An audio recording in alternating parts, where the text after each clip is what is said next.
Hello, I'm Wayne and welcome back to ShoeBoxTech. Today's video is about my gaming system I recently built. Link in description if you want to watch that build.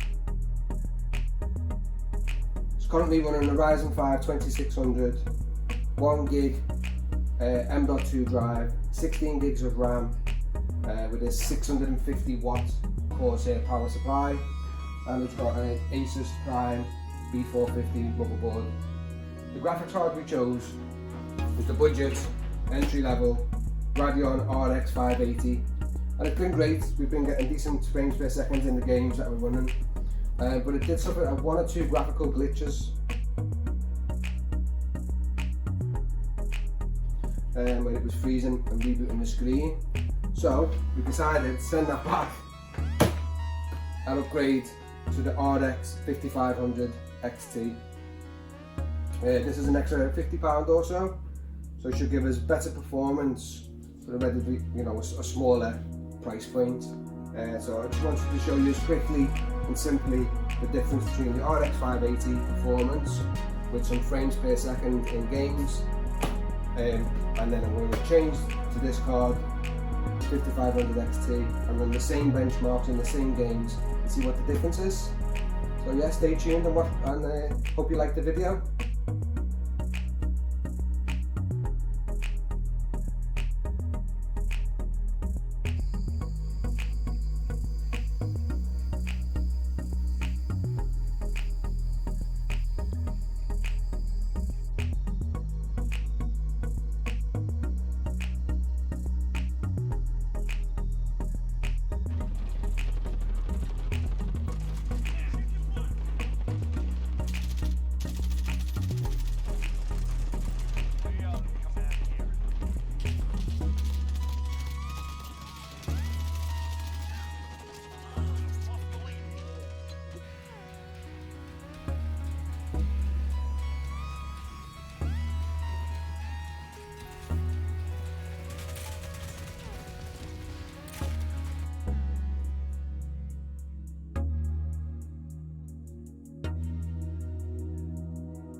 So I hope you liked the video. Please like and subscribe to ShoeBoxTech if you want to see more videos about budget tech and how we do things here on a shoestring.